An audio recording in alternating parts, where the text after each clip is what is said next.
Montreuil-sous-Bois. Mais oui, madame, c'est là que j'ai laissé mon cœur. C'est là que je viens retrouver mon âme, toute ma flamme, tout mon bonheur. Quand je revois ma petite église où les mariages allaient gaiement, quand je revois ma vieille maison grise où chaque brise parle d'antan, elle me raconte comme autrefois.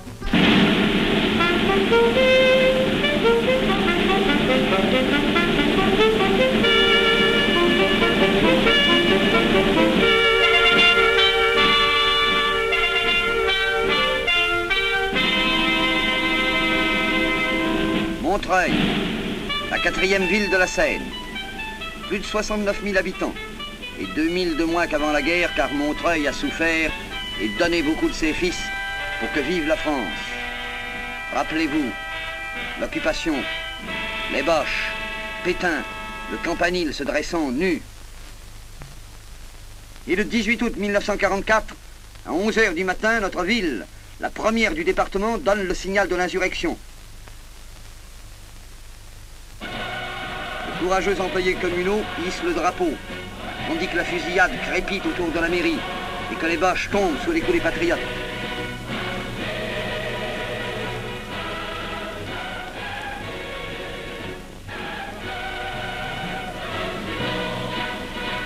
Le compte-rendu du colonel Roll Tanguy a relaté des faits. La municipalité a fait graver dans le marbre, au pied de l'escalier d'honneur, ce témoignage, dont nous sommes fiers. En face, sont gravés les noms des élus municipaux, des employés et ouvriers communaux morts pour la patrie, au front ou dans les bagnes hitlériens. Le carré des héros. La municipalité leur a élevé une stèle modeste, en attendant l'érection par souscription publique d'un grand monument. La mairie de Montreuil est devenue, grâce à notre regretté Léopold Patriarche et à la municipalité, une des plus modernes de la Seine. Voici le grand hall, tous les services à la disposition du public. La salle des mariages. La vaste salle des fêtes. La bibliothèque, création de la municipalité ouvrière. Elle s'enrichit chaque jour et accueille dans son cadre agréable des lecteurs et des lectrices de plus en plus nombreux et assidus.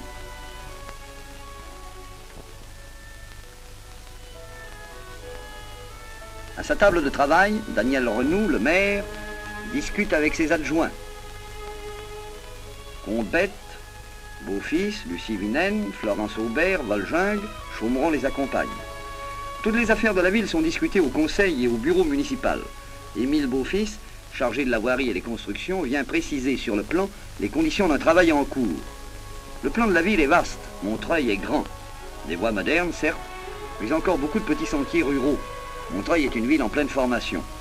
Dès leur élection en 1935, les élus ouvriers se sont préoccupés de l'embellissement de la ville.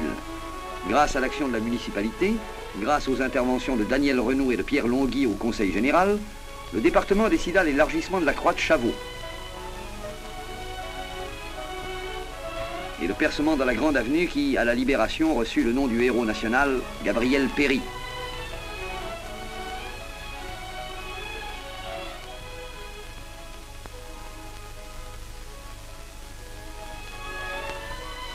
Le garage municipal abritait avant la guerre toutes les séries de véhicules nécessaires à la ville. Les désordres de l'Exode, l'incurie des hommes de Munich et de Vichy ont coûté bien des pertes à la commune. Peu à peu, la municipalité patriote comble les vides. À l'atelier du garage, toutes les réparations courantes sont effectuées. À l'atelier municipal, sous la direction compétente et dévouée de M. Baudot, les travaux les plus divers sont exécutés avec de grosses économies de temps et d'argent pour la ville.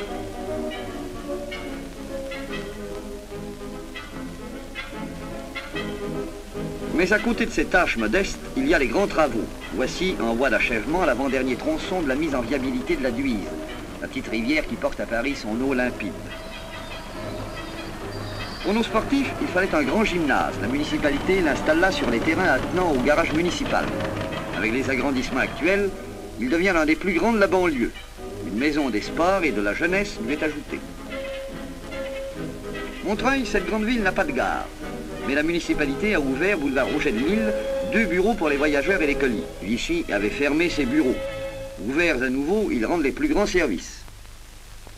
Si Montreuil n'a pas de gare, elle a son métro depuis 1935. La ligne numéro 9 a été prolongée jusqu'à la mairie. Les squares Léopold Patriarche.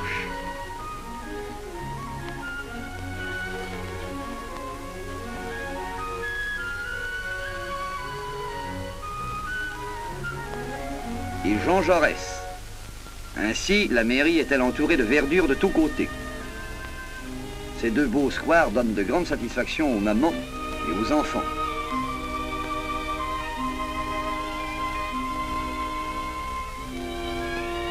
La plus belle propriété de la ville est le parc de Montreux, magnifique jardin anglais qui s'étend sur 9 hectares et que la municipalité embellit chaque année.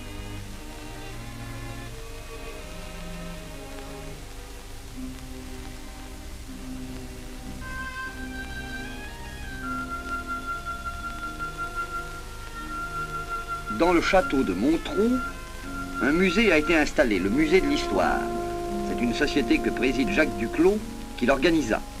Elle recueille et installe les collections qui montrent le développement du mouvement progressiste et démocratique depuis le XVIIIe siècle.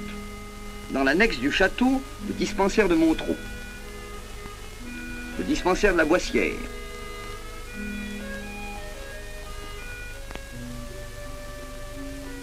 et enfin la maison mère, le dispensaire de la rue Kléber, au centre de la ville.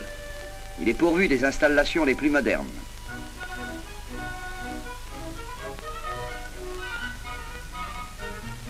La consultation des nourrissons attire de nombreuses mamans qui viennent régulièrement présenter leurs enfants à des spécialistes entourés d'un personnel qualifié et dévoué.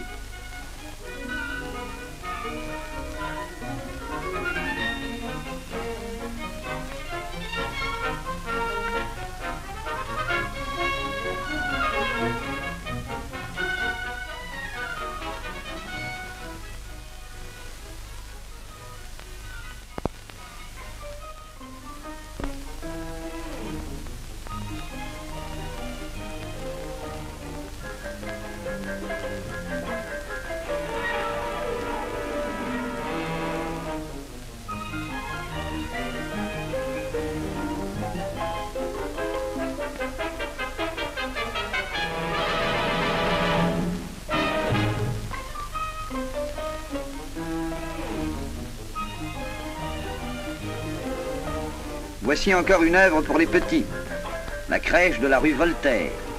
Cotée comme crèche modèle dans le département, et les mamans qui travaillent peuvent en toute sécurité lui confier leurs enfants. Là aussi, un personnel dévoué s'occupe avec sollicitude des tout-petits.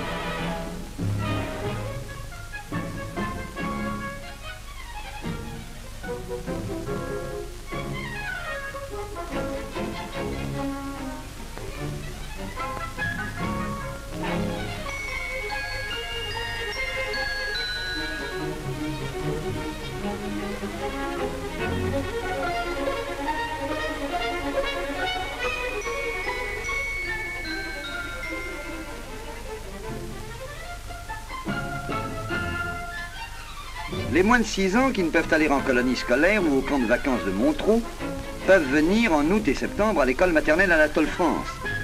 Ils y trouvent l'atmosphère d'une colonie de vacances.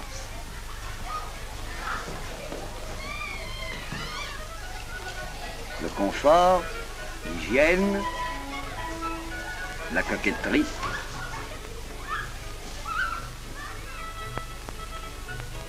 À table.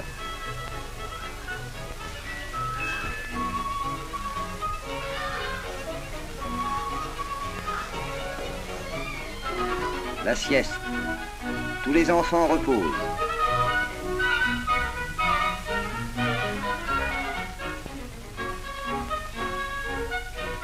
Et maintenant, allons jouer.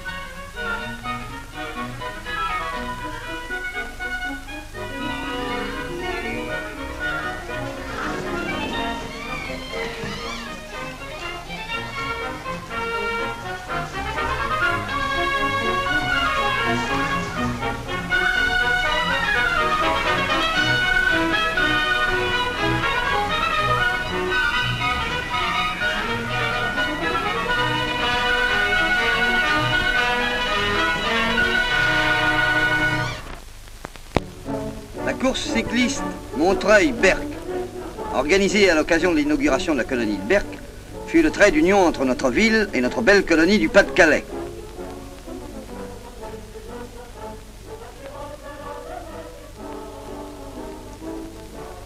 Pour une fois, le baiser du vainqueur fut un baiser symbolique. L'aide à l'enfance est la première préoccupation de la municipalité. Aussi s'est-elle particulièrement occupée des vacances scolaires. En 1937, elle acheta la colonie de Berck pour les enfants particulièrement déficients. Regardez là notre belle colonie. On ne dirait pas qu'elle a été en partie démolie par les bombardements. Il a fallu de gros efforts pour la remettre en état.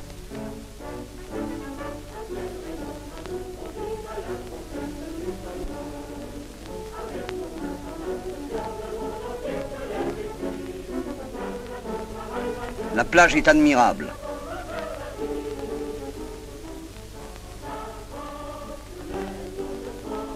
Les enfants jouent. Les enfants dansent. Les enfants aspirent l'air vivifiant, chargé d'iode.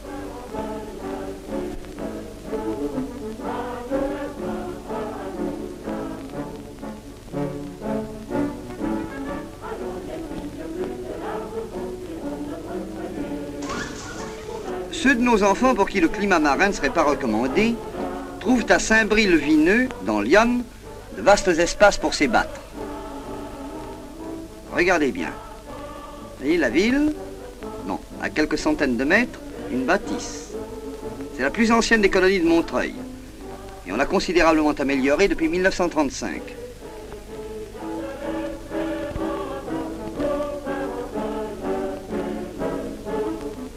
Des dortoirs bien aérés. Voici celui des filles. Elles sont très sages. Voici celui des garçons. Ils sont moins sages, on dirait. La cuisine.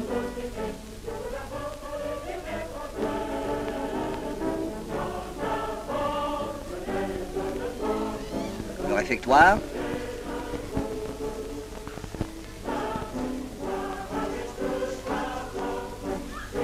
Ceux-là ont préféré manger leur dessert au soleil.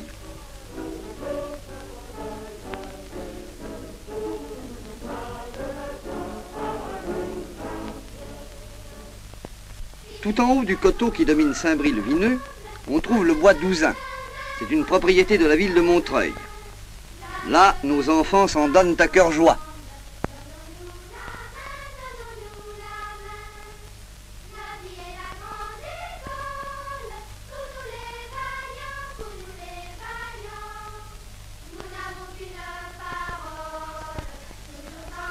Que les parents se rassurent, les moniteurs ne sont pas loin.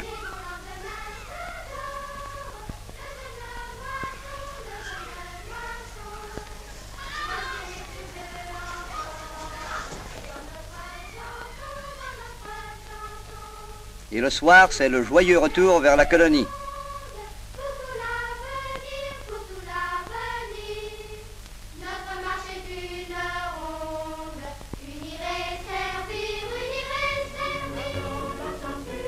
Mais tous les enfants ne peuvent aller à Berck ou à Saint-Brie-le-Vineux. Pour ceux-là, Montreuil peut offrir la campagne dans la ville même, grâce au parc de Montreux. Les enfants sont pris en car à leur école le matin et on les conduit sur le terrain du patronage laïque.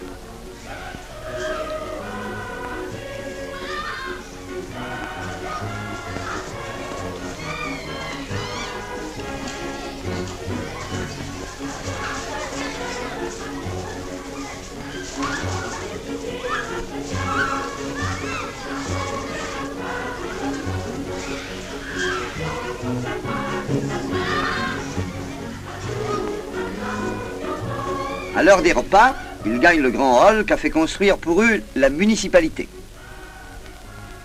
Nos élus ne les oublient pas. Voici Jacques Duclos, accompagné de Daniel Renaud et de plusieurs adjoints, qui viennent déjeuner au camp et après bavarder joyeusement avec nos petits.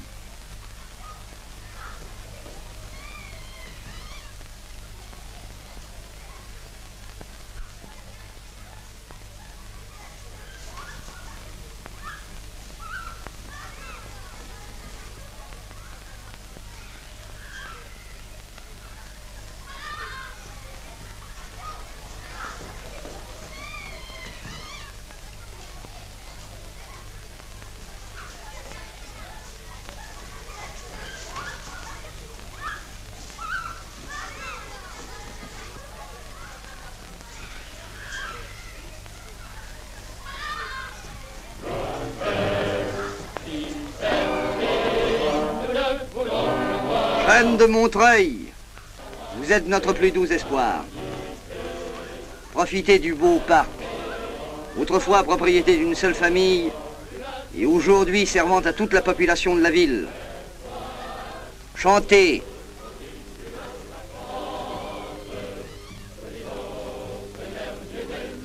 Courez. Fortifiez-vous dans l'air pur sous les grands arbres. Demain, vous serez les jeunes citoyens, les jeunes citoyennes, qui, dans Montreuil, travaillerez à nous faire une France libre, forte et heureuse.